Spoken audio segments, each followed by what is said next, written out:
¿Sabías que uno de los padres de la Europa moderna trabajó durante 18 años como bibliotecario del Vaticano para sobrevivir? De entre sus contemporáneos, Alcide de Gasperi fue el único político europeo que vivió bajo 4 sistemas políticos diferentes: Imperio Austrohúngaro, Reino de Italia, fascismo y República Italiana. Fue además el único líder europeo que se desempeñó como diputado en el Parlamento austríaco antes de ser primer ministro italiano. Quienes trataron en persona con él destacaban cómo se sorprendían por su dominio fluido de 7 idiomas: alemán, italiano, francés, inglés, latín, esloveno y polaco. Además, al igual que José Miguel Villarroya, chapurreaba algo de ruso. En el contexto de la época y sus primeros pasos, es importante entender el Trentino, la región fronteriza entre Austria e Italia que moldeó su visión europeísta. Hoy sabemos que su padre Amedeo era veterano de las guerras de independencia, pero secretamente mantenía contactos con irredentistas. También que sus padres lo enviaron al seminario no porque tuviese alguna vocación, sino para evitar que fuera el servicio militar austríaco obligatorio. Con apenas 23 años, Alcide ya era el director del periódico más influyente en el Trentino católico, La Voce Cattolica. También llegó a ser el diputado más joven del imperio. Elegido a los 30 años, destacó por su habilidad para utilizar el reglamento austríaco para defender los derechos de la minoría italiana, de manera que desde Viena no pudieran rechazar legalmente ninguna de sus propuestas. En 1911 pronunció un discurso en italiano durante 4 horas seguidas precisamente para evitar que se aprobara una votación de ley que perjudicaba a la minoría italiana. Ya al comienzo de la Primera Guerra Mundial, de Gasperi se vio inmerso en el dilema de lealtades.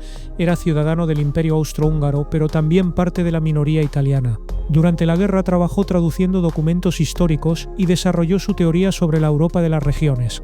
Precisamente en esta época, su correspondencia secreta con Luigi Sturzo durante la guerra sentó las bases del futuro Partido Popular. En 1926, en plena dictadura fascista de Benito Mussolini, estaba convencido de que iban a asesinarlo, así que decidió pronunciar un testamento político en el Parlamento, pensando que sería la última intervención pública de su vida. Los detalles de su arresto en 1927 nunca fueron completamente revelados, pero según documentos recientes, se sugiere que fue traicionado por un miembro de su partido. Durante los 16 meses de cárcel, utilizó todo su tiempo y fuerzas para escribir una historia constitucional de Italia, que nunca llegó a ser publicada. Trabajó durante 18 años como bibliotecario en el Vaticano. Dirigió una sección de manuscritos antiguos, teniendo acceso a través de ella a multitud de documentos relacionados con la diplomacia desde la antigüedad. Precisamente desde allí mantuvo correspondencia codificada con líderes católicos europeos exiliados y además dio clases clandestinas de historia y filosofía política a jóvenes católicos que más tarde formaron parte de la élite demócrata cristiana. Todos esos años sobrevivió con un sueldo mínimo, manteniendo a su esposa y a 4 hijas. Mientras tanto, Francesca trabajaba cosiendo para familias ricas, complementando los ingresos de la familia. Se ha hablado mucho sobre el plan de Gasperi. Empezó a trabajar en él en 1936. Su idea era un proyecto de reconstrucción democrática de Italia que posteriormente contribuyera también a la integración europea. Mientras trabajaba en ello, y si bien no participó activamente, proporcionó refugio y documentos falsos a través de redes vaticanas a miembros de la resistencia antifascista. Después de la guerra, Alcide de Gasperi tenía un único objetivo, una de esas misiones imposibles. Se trataba de unir en un mismo proyecto político a católicos conservadores y socialdemócratas. Hoy sabemos que su papel en la transición de la monarquía a la república fue más decisivo de lo que se llegó a rumorear en la época. También, a través de distintos documentos desclasificados, que su obsesión por unir a conservadores y socialdemócratas frente al potentísimo Partido Comunista fue sobre todo por los preparativos que Stalin había ordenado para organizar una revolución italiana. Esto contravenía directamente lo que se había acordado en la Conferencia de Yalta. Por ello, de Gasperi arriesgó la coalición gubernamental al aceptar la ayuda americana, sabiendo que expulsaría a comunistas y socialistas de ese gobierno de unidad nacional al aceptar el Plan Marshall. De entre las sombras, nunca se ha llegado a confirmar ni desmentir su participación en la creación de la famosa Operación Stay Behind, la Red Gladio, en Europa. Si bien es bastante probable que por pragmatismo, al menos dejase hacer sin poner impedimentos, a la vista de lo que fue aconteciendo después de que tuviera acceso a los planes soviéticos de revolución italiana, además de las presiones de los comunistas, de los atlantistas y de sus propios compañeros de viaje socialdemócratas y democristianos. De Gasperi tuvo que sortear las polémicas con el Papa Pío XII, quien llegó a expresar furibundo que la Iglesia no puede estar en el gobierno, pero el gobierno debe estar con la Iglesia. Alcide de Gasperi fue uno de los mayores impulsores de la integración europea. A través del Discurso de Estrasburgo de 1952, propuso una federación europea cuando la mayoría de líderes contemporáneos apenas aceptaban una cooperación económica mínima. Además de eso, mantuvo abundante correspondencia privada con Konrad Adenauer, en la que ambos planificaron una organización para garantizar el equilibrio de influencia entre católicos y protestantes en la zona norte de Europa. Esto cuadra precisamente con ciertos rumores de que a Adenauer no le interesaba especialmente en la época la reunificación de Alemania, ya que los protestantes podrían tener más peso electoral. En cualquier caso, de Gasperi luchó con todas sus fuerzas para lograr una integración mediterránea en el proyecto europeo mucho antes de lo que quisieron hacer sus compañeros de viaje en la Comunidad Europea del Carbón y el Acero o la propia Comunidad Europea. Para él era importante incluir a España o Grecia en el futuro europeo. El inicio de su caída en desgracia en la política llegó con la Ley Truffa, que en italiano significa literalmente ley del engaño o ley trampa. Ante el ascenso electoral imparable tanto del Partido Comunista como del Partido Socialista, De Gasperi propuso una reforma electoral conocida como la Ley Mayoritaria, pero que rápidamente fue apodada Ley Truffa por sus detractores.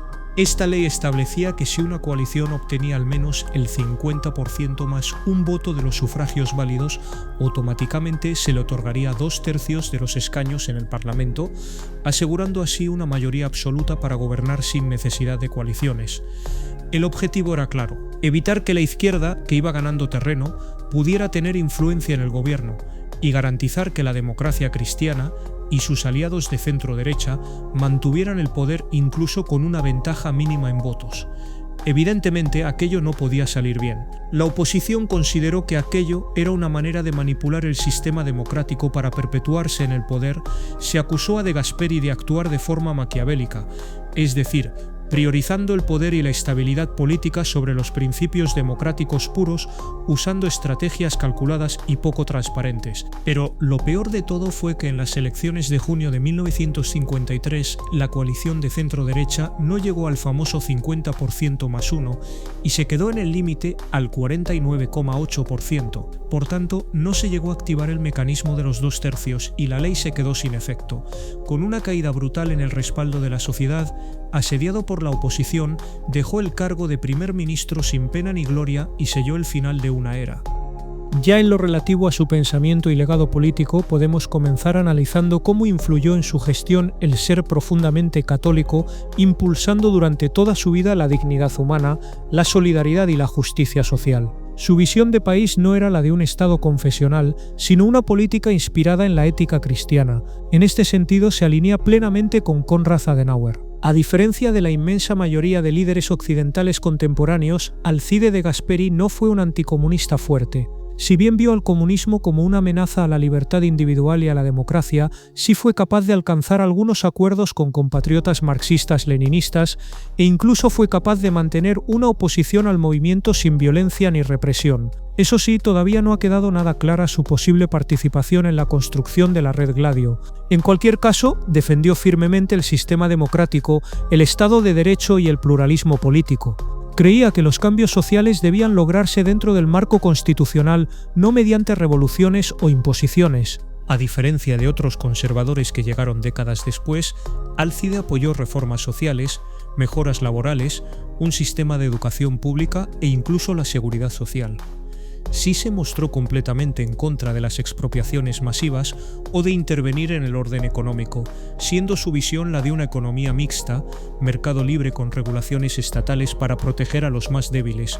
Nuevamente aquí confluye con la visión política de Konrad Adenauer. Sobre todo, su principal preocupación a lo largo de su vida fue Europa como proyecto de paz, alcanzar una Europa unida para evitar nuevas guerras en suelo europeo.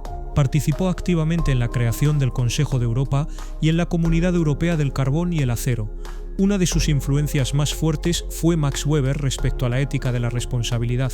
Para Alcide de Gasperi no solo era importante actuar con buenas intenciones, sino considerar las consecuencias de las decisiones. Precisamente echó mano de este argumento cuando propuso la ley Truffa, ya que para él fue la única manera de evitar el caos político en Italia.